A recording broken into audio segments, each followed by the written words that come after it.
After Thiam'S exclusion from the electoral list. Here are the two possible scenarios. Alassane Ouattara plans to throw a bone to the international community.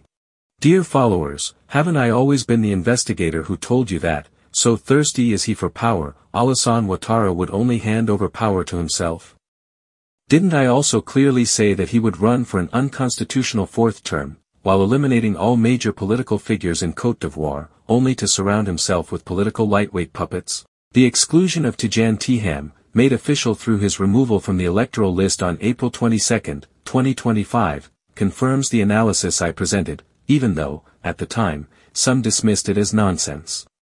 Everything is unfolding exactly as foretold, and I find myself more justified than ever in my mission to reveal the truth about the Ouattara clan, and expose the schemes they plot in the shadows.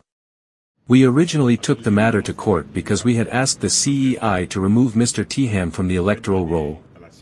This was not done. And since this is a legal remedy, we exercised it.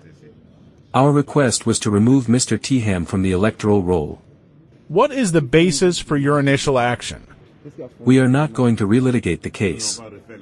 However, we believe that the CEI law states that we can request the removal of someone who is irregularly on the roll.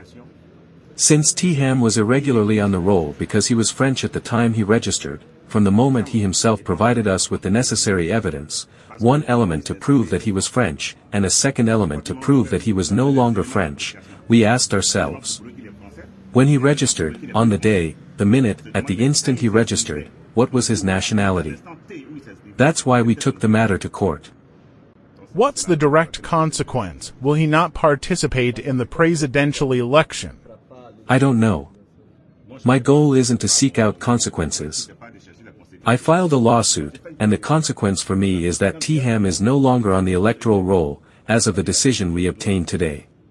In the context of the dispute over the electoral roll, it is clear that under Article 12, any voter has the right to refer the matter to the Independent Electoral Commission, to request the removal of a person who was improperly registered. I felt that since Mr. Thiam lost his Ivorian nationality in 1987 under Article 48, it was therefore my duty as a citizen to uphold the law. And that's what the court has just decided, and I'm pleased about it. My feeling is that justice is fair. We followed the procedure, both sides made their arguments, and ultimately, the judge ruled, so I congratulate the court. We are in a process governed by the rule of law, so the laws of our republic must be respected, that's all. I congratulate the justice system. As you may know, the dictator of the lagoon has postponed the RHDP Party Congress to June. This act, seemingly trivial, is in fact full of meaning, as it foreshadows two scenarios. First scenario. Alassane Ouattara runs as a candidate anyway. In that case, the June Congress will confirm his candidacy. He will turn a deaf ear to international pressure. What will follow is a fierce crackdown on the opposition to crush any attempt at contesting the process, as he will not tolerate even a fly disturbing his election, or his sleep. The vote, as always, will be rushed, ballot boxes stuffed to artificially inflate voter turnout. Finally, he will declare himself the winner with a Stalin-style percentage, having locked down every inch of Côte d'Ivoire. Anyone who dares to speak out will, at best, be exiled. At worst, it will mean prison or death by poison. Second scenario. This could unfold if the opposition, as a united front, manages to mobilize strongly enough to shake the regime. If the streets rise and the country is brought to a halt under national and international pressure, then Alassane Ouattara may designate Kony Timoko Mele, the current vice president, as his successor. Having sidelined Laurent Gbagbo, Guillaume Soro, Tidjane, and others, he will throw a bone to the international community by presenting his withdrawal from the race as a grand gesture of peace and goodwill. But it will be nothing more than a smokescreen. While the international community celebrates and rejoices in this charade, he will use the opportunity to crush the opposition in order to impose his chosen candidate. At all costs, this candidate must win. And yet, the tyrant Ouattara will not leave. To keep a firm grip on the state apparatus, he will remain president of the RHDP, while his loyal proxy, once installed in power, will continue to serve him faithfully. This trick is as old as time. Thus, he will continue ruling Côte d'Ivoire by proxy, placing his men in key positions, especially his younger brother, Tani Birahima Ouattara known as the Vile, whom he will appoint as Prime Minister and Minister of Defense, with the mission of positioning himself for 2030, in a bid to extend the family's reign.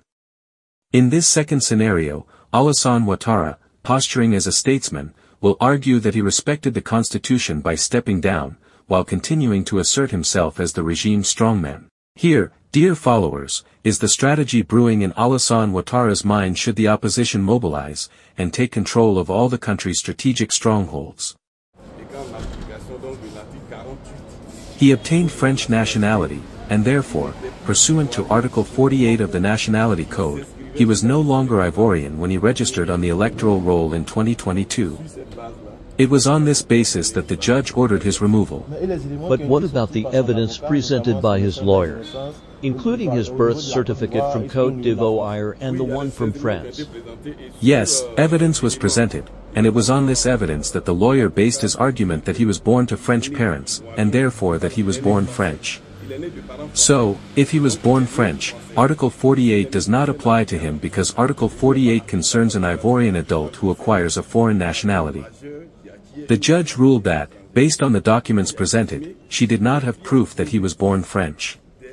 For her, reading his documents, it doesn't appear that he was born to French parents. After this hearing, is there any possible appeal? No.